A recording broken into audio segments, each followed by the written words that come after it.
नमस्कार। ज्ञान news channel में आपका हार्दिक स्वागत अभिनंदन। हम पढ़ रहे हैं क्षितिज कक्षा 9 के लिए और गद्य भाग पढ़ रहे हैं हम। हमारा गद्य भाग का आज सेशन नंबर है 7 और इसका शीर्षक है मेरे बचपन के दिन और इसकी लेखिका है महादेवी वर्मा जी। और जो ये मेरे बचपन के दिन है, ये लेखिका ने अपने बचपन की कहानी इसमें आपको बताई है।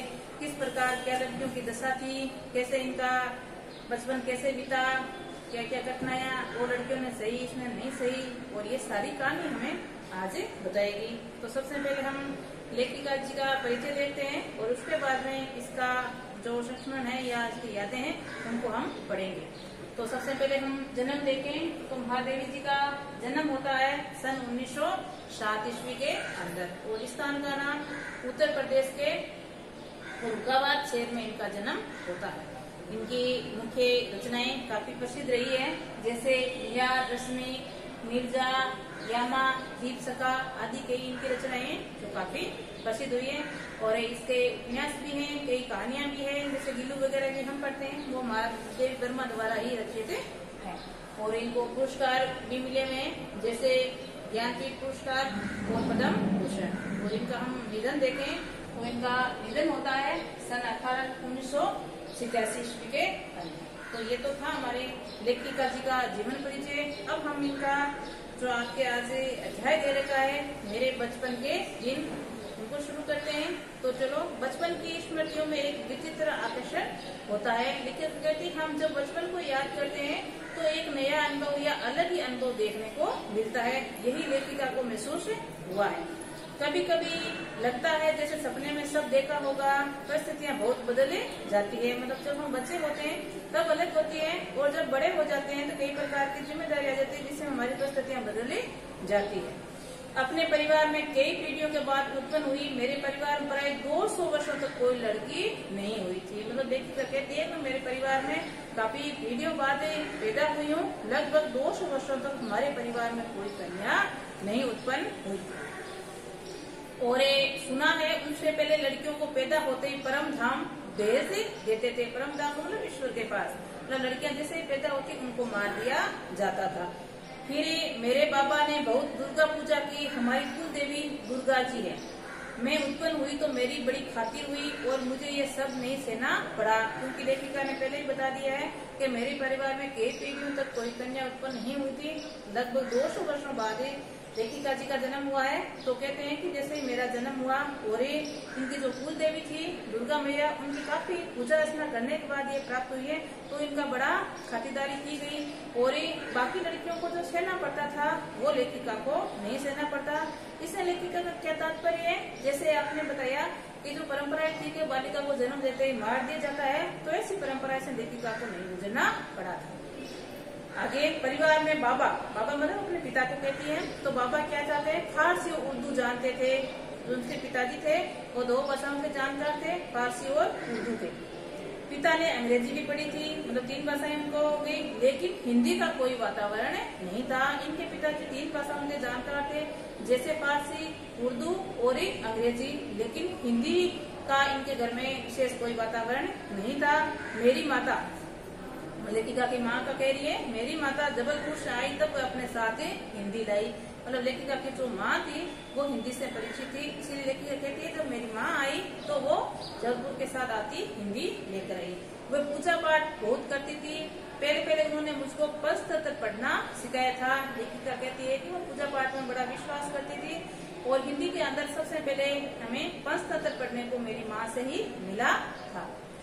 मेरी माता और बाबा कहते हैं कि इसको हमें विदुषी महिला या विदुषी बनाएंगे। जो उनके पिता हैं वो लेखिका के बारे में सोचते थे कि हमारे लड़के को हम क्या बनाएंगे, विदुषी।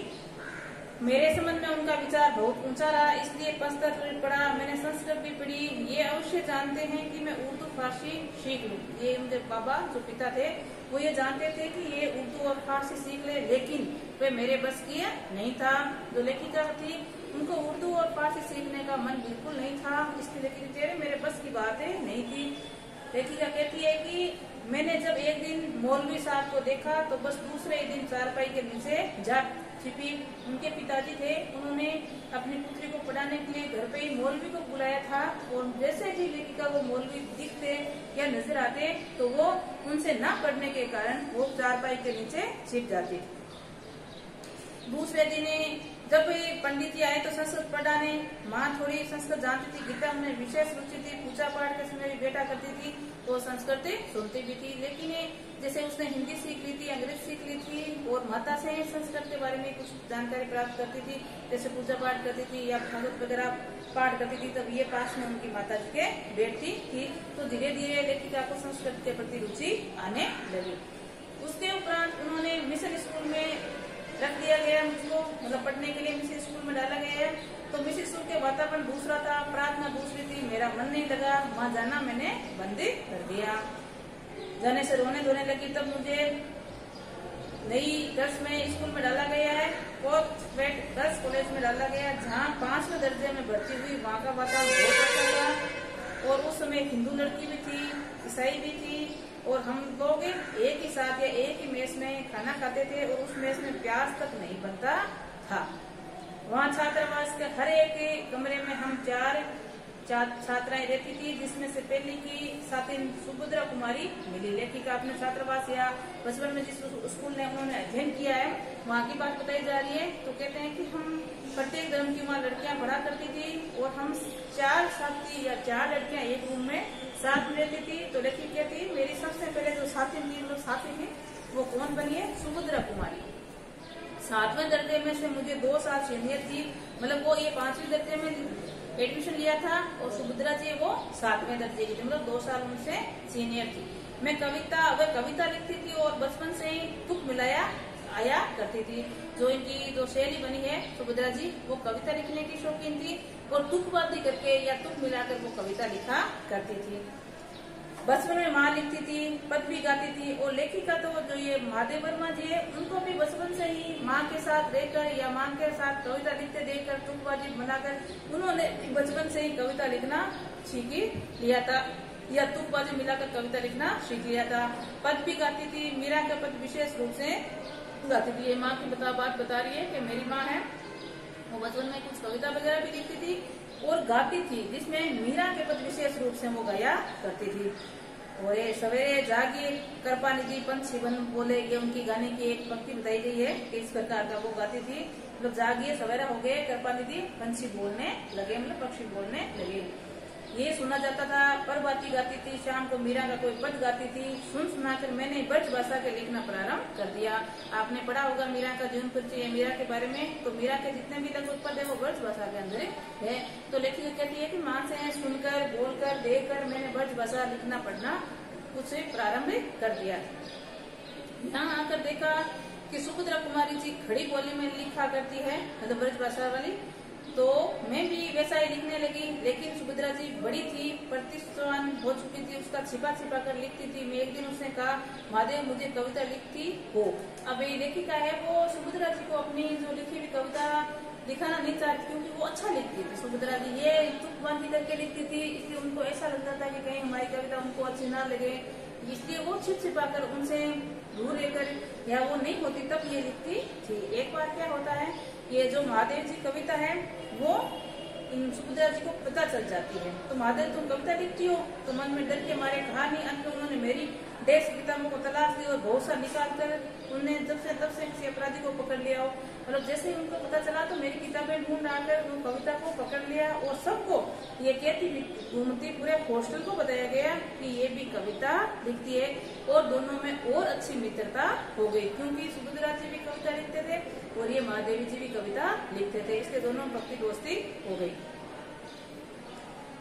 आगे हम दोनों अपने स्कूल के पेड़ के डाल के नीचे बैठकर उस डाल पर बैठे रहते थे और लड़कियां खेलती थी। हम लोग तुक मिलाकर उसमें पत्रिका कविता लिखते थे और उसी समय एक पत्रिका निकलती थी जिसका नाम था स्त्री दर्पण, उसमें भेजा करते थे अपनी लिखी हुई कविता। अपनी तुकबंदी छप भी जाती थी, मतलब जो उनकी कविता होती थी वो स्त्री दर्पण में छिपती भी थी। फिर वहीं कवि सम्मेलन होने पर हम लोग उसमें भी जाया करते थे। कभी कभार कवि सम्मेलन भी वगैरह भी होता था, वहाँ भी ये लेखिका जाया करती थी। और हिंदी का उस समय प्रचार प्रसार था, तो मैंने सन 1917 में यहाँ आई थी पढ़ने की बात बता रही है। 7 में उनका जन्म है, मतलब लगभग 10 वर्ष की थी तब की बात है, तो 17 में यहाँ आई थी। उसके उपरांत गांधी जी का सत्याग्रह प्रारंभ हो गया और आनंद भवन ने स्वतंत्रता संघर्ष का केंद्र हो गया, जहाँ था हिंदी का भी प्रचार था, कवि सम्मेलन होते थे। और ये जो हमारी स्कूल की जो मैडम थी वो हमको साथ लेकर हमें कविता सुनाती थी, और कभी हरिओं जी अध्यक्ष होते थे, कभी श्रीधर पाठक होते थे, कभी रत्नाकर जी होते थे।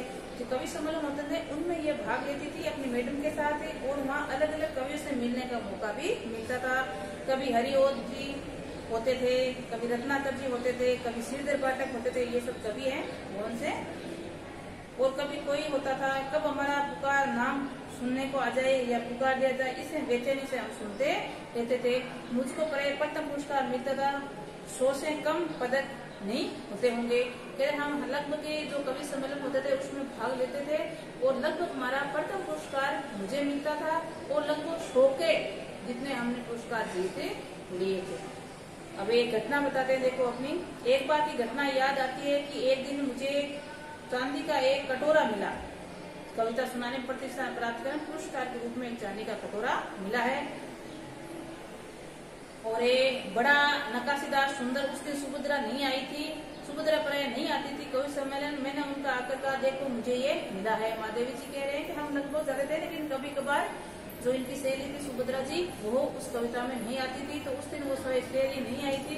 तो लेखिका ने जब अपना पुरस्कार उसको जाकर बताया कि मुझे देखो कितना सुंदर नक्काशीदार चांदी का कटोरा मिला है, तो देखो सुभद्रा जी ने कहा ठीक है, अब तुम एक दिन खीर बनाओ और मुझे इस कटोरे में खिलाओ। अब लेखिका कह रही अच्छा तुझे मिला, बहुत अच्छी बात है, खीर बनाकर मुझे इसी कटोरे में एक दिन तुम खिलाना। उसी बीच आनंद भवन बापू आए। हम लोग तब उसके जेब खर्च में से हमेशा 1-2 आने देश के लिए बचाते थे, और जब बापू आते थे तो उसे पैसे दे देते थे। अभी आया पहले कि गांधी जी ने भी अपना आंदोलन शुरू कर रखा था, सत्याग्रह आंदोलन, और उसी समय बापू भी वहाँ आनंद भवन में आते हैं, और हमारे जेब खर्चे में से हम 1 आने 2 आने बचाकर देश के लिए बापू को दिया करते थे। तो वहाँ ये देने के लिए जाती है, और साथ में वो बापू के पास मिलने के जाती है, तो उत्साहपूर्वक अपना जो चांदी का मिला हुआ कटोरा भी साथ लेकर जाती है, दिखाने के लिए कि मैंने ये प्राइज के रूप में जीता है। तो वो कटोरा ले गई और बापू को निकाल कर दिखाया, तो बापू कविता सुनने मुझे ये कटोरा मिला। उन्होंने कहा अच्छा दिखाओ तो मुझको। मैंने कटोरा उसकी ओर बढ़ा दिया, तो हाथ में लेकर बोला तू देती है इसे, मतलब बापू ने उसको कहा कि अच्छा बहुत अच्छा मिला, ये कटोरा मुझे देती है क्या। आगे अभी सुभद्रा लौट कर मैंने सुभद्रा जी से कहा, मैंने दे दिया, लौट कर आई, दुख हुआ कटोरा देते, कविता क्या थी पर कविता सुनने को उन्होंने नहीं कहा। लौट कर मैं सुभद्रा जी के कहा कटोरा तो चला गया। अब लेखिका ने कटोरा दिखाने के लिए लेकर गई थी, लेकिन बापू ने मांग लिया तो उसने दे दिया। तो वो कह रही है इससे तो अच्छा होता वो मुझसे कविता सुन लेते जिसमें मुझे कटोरा प्राइज में मिला था, लेकिन उन्होंने ऐसा नहीं किया। तो उसको दुख हुआ और अपनी सहेली को आकर बताती है कि कटोरा हमारा चला गया। सुभद्रा जी ने कहा जाओ और दिखाओ। फिर बोली देखो भाई खीर तो मुझको बनानी होगी, अब तुम चाहे पित्तल कटोरी में खिलाओ या चाहे फूल की कटोरी में। फिर भी मुझे मन की मन प्रसन्नता हो रही थी, पुरस्कार मिला, अपना कटोरा मैंने बापू को दे दिया। ये लेखिका महादेव जी कह रहे हैं मुझे प्रसन्नता हुई कि मैंने जो कटोरा मिला था मैंने अपने राष्ट्रपिता महात्मा गांधी मतलब बापू को दिया है। आगे उसमें सुभद्रा जी छात्रावास छोड़कर चली गई। अबे दोनों सहेलियां वो पढ़ने के समय वहाँ एक साथ रह रही थी, लेकिन वो 2 क्लास से आगे थी, तो सुभद्रा जी ने अपना पढ़ाई पूरी करने के वहाँ से छोड़कर वो चली गई है। तब उसकी जगह एक मराठी लड़की जेबू निशा हमारे यहाँ कमरे में आकर रहने लगी, नई क्लासमेट आ गई है। वह कोल्हापुर से आई थी। जेबून मेरा बहुत सा काम किया करती थी, वह मेरी डेस्क साफ करती थी, किताबें ठीक से रख देती थी, उस तरह कविता भी कुछ और अवकाश भी मिल जाता।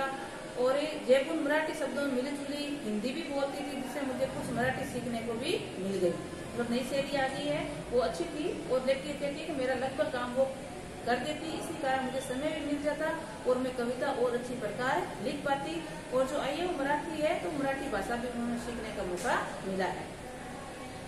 वहाँ एक उस्तादी भी थी और जिन्नत बेगम। जब उन्होंने जो इकड़े तिकड़े या लोकल जैसे मराठी शब्दों को मिलाकर कुछ कहती तो उस्ताद ने ठीक से टोक के बिना नहीं रह जा सकता, वह देसी कौवा मराठी बोली। मतलब ये कहती है कि मैंने जैसे पूर्ण रूप से नहीं सीखी थी मराठी, तो कुछ या कुछ मराठी बोलती थी। तो वहाँ एक थी और आप पोस्टल वार्ड में बोल सकते हो, वो थी। तभी वो उसको टोका करती थी कि कहाँ ये इस प्रकार के शब्द क्यों बोला करती है। एक प्रयोग शब्द का करती थी, देसी कौवा मराठी बोली। जुबेन कहती थी नहीं उस्ताद ये मराठी कौवा मराठी बोलता है। जयपुर मराठी महिला उतरे किनारीदार साड़ी और वैसा ब्लाउज पहनती थी और मैं मराठी हूँ बोलती भी थी। उस समय ये देखा गया था कि संप्रदाय नहीं था, मतलब धर्म के प्रति कोई भेदभाव नहीं था। जो अवध की लड़कियां थी वह आपस में अवधि बोलती थी और बुलंद की आती थी वह बुलंदी बोलती थी और कोई अंतर ही नहीं आता था। हम पढ़ते थे हिंदी उर्दू भी हमें पढ़ाई जाती थी, परंतु आपस में अपनी भाषा में ही बोला करती थी, मतलब अपनी अपनी भाषा में बोली का प्रयोग करती थी। चाहे वो अवध की हो, चाहे बुलंदखंड की हो, चाहे कहीं की हो, अपनी अपनी भाषा का वो प्रयोग किया करती थी। परंतु आपस में हम अपनी भाषा से ही बोलती थी। ये बात बहुत ही बड़ी थी कि हम गेम्स मेस में खाते थे, प्रार्थना में खड़े होते थे, ये विवाद नहीं होता था। मतलब एक साथ खाना, एक साथ बैठना, एक साथ प्रार्थना करना, कभी हमारा आपस में विवाद नहीं हुआ। जब विद्यापीठ आई तब मेरे बचपन का वही क्रम चला गया जो आज तक चलता आ रहा है। मतलब बड़ी हो गई है और नई स्कूल में विद्यापीठ में एडमिशन ले लिया है, तो लेखिका कहती है मेरा बचपन वहीं छूट गया है जो आज तक छूटा हुआ ही है। कभी कभी बचपन के संस्कार ऐसे होते हैं कि हम बड़े हो जाते हैं तब तक चलते हैं। बचपन का एक और भी संस्कार था कि जब वहाँ जहाँ रहते थे वहाँ जबारा के जनाब रहते थे, उनकी जबानी छिन गई, वे बेचारे बगल में रहते थे, उसके कंपाउंड में हम लोग रहते थे। बेगम साहिबा कहती थी कि हमको ताई कहो, हम लोग उसको ताई साहिबा कहते थे। उसके बच्चे हमारी माँ को सच्ची, तो उनके जो सहेली थी उनके भाई को ये राखी बांधा करती थी और राखी बांधने के बाद उनका एक नियम बना हुआ था कि राखी जब बांधे तो भाई को निराह रहना, मतलब खाना नहीं खाना है। तो लेखिका कहती है कि हम सब लड़कियों को बार बार ताई साहिबा जो उनको पुकारते थे वो आवाज लगाती थी और कहती थी कि भाई को आकर राखी बांधो, वो निरारा बेटा है। तो हम सब जाकर भाई को राखी बांधा करते थे और हमको ले रहे कुछ मिलता, मतलब उपहार के रूप में उनको कुछ दिया जाता था। वो हमारा छोटा भाई हुआ करता था, इनसे मतलब छोटा था। तो ताई साहिबा ने पिताजी से कहा देवर साहब से कहो मेरे यहाँ एक ठीक करके रखे, मैं शाम को आऊंगी। और वह कपड़े वपड़े देकर आई। हमारी माँ को वे दुल्हन कहती थी और कहने लगी दुल्हन जिसे ताई चाची नहीं होते वे अपनी माँ के कपड़े पहनते हैं, नहीं तो 6 महीने तक चाची ताऊ पहनती है। ये जो लेखिका है उनकी माँ और जो ये उनके साथ पढ़ती थी सहेली उनकी, ये दोनों अच्छी दोस्त बन गई है और आपस में हंसी मजाक भी कहा करती थी। और वे बच्चे के लिए कपड़े लाई, वे बड़ा सुंदर है, मैं उनकी तारीफ में उनका नाम मनमोहन रखती हूँ। इस प्रकार उनके जो भाई था, मतलब वो राखी वगैरह बांधती थी, छोटा था, उनका नाम रख दिया गया। किसने? लेखिका की माँ ने। और नाम क्या रखा है? मनमोहन। वही मनमोहन प्रोफेसर वर्मा आगे चलकर जम्मू यूनिवर्सिटी के वाइस चांसलर बने और गोरखपुर यूनिवर्सिटी में भी रहे। उनका कहने का तात्पर्य ये है कि मेरे छोटे भाई का नाम भी वही चला जो ताई साहिबा ने रखा था, मतलब इन्हीं के नाम पर आगे पूरा नाम उनका मनमोहन रख दिया गया था। उनके यहाँ भी हिंदी चलती थी, उर्दू भी, और वे अपने घर में अवधी भी बोला करते थे। मतलब पूरा वातावरण था, प्रत्येक भाषा का हिंदी भी बोलते थे, उर्दू भी, और अपने घर में अवध भाषा भी बोली जाती थी। वातावरण ऐसा था उस समय कि हम लोग बहुत निकट थे, मतलब संप्रदाय जातिवादी धर्म के भेदभाव बिल्कुल नहीं रखते थे। वो मुस्लिम है हम हिंदू है ऐसा कुछ नहीं था, तो एक साथ ही रहा करते थे और वातावरण भी बहुत ही अच्छा था। लेकिन आज की स्थिति देखकर ऐसा लगता है कि वे एक सपने जैसा था, आज वे सपना हो गया है। मतलब लेखिका कहना चाह रही है कि आजकल ऐसा नहीं है कि जो संप्रदाय भावना है वो ज़्यादा बढ़ गई है, हम भेदभाव करते हैं। और उनके पहले क्या है, जो हिंदू मुस्लिम त्यौहार थे सब एक साथ मिलकर मनाया करते थे, एक साथ, ऐसा नहीं कि इनका त्यौहार है इनके साथ मिलना जुलना सारा कार्य होता था। लेकिन आजकल इतना नहीं होता, काफ़ी अंतर बताया गया है। तो लेकिन कहते हैं शायद ये एक सपना है या सपना था जो हो गया है, शायद वो सपना सत्य हो, भारत की कथा कुछ और होती। लेकिन कह रही है कि अगर सब संपर्क सद्भावना की एक साथ ये जो भेदभाव नहीं होता तो आज बात की स्थिति कुछ और होती। तो ये तो था आपके पाठ मेरे बचपन के दिन। इससे संबंधित मैं प्रश्न उत्तर करती हूँ आपको। जैसे पहला प्रश्न है, मैं उत्पन्न हुई तो मेरी बड़ी खातिर हुई और मुझे सब वह नहीं सहना पड़ा जो और लड़कियों को सहना पड़ा है। इसमें कुछ इससे संबंधित कुछ प्रश्न दिए गए। जैसा पहला प्रश्न दिया है, उस समय लड़कियों की क्या दशा थी या कैसी दशा थी। तो उस समय जब लेखिका अपने बचपन की बात बता रही, लेखिका का जन्म 1907 ईस्वी के हुआ है, तो उस समय की बात है तो लड़कियों को पैदा होते ही मार दिया जाता था। लेकिन लेखिका कहती है कि मेरे साथ ऐसा नहीं हुआ। इसका कारण क्या है? क्योंकि लेखिका के कई पीढ़ियों तक कोई कन्या उत्पन्न नहीं हुई थी। लगभग 200 वर्षों बाद लेखिका का जन्म हुआ, इसलिए लेखिका की बड़ी खातिर की गई और लड़कियों जैसा इनके साथ व्यवहार नहीं किया गया। दूसरा क्वेश्चन है आपके, लेखिका उर्दू फारसी क्यों नहीं सीख पाई?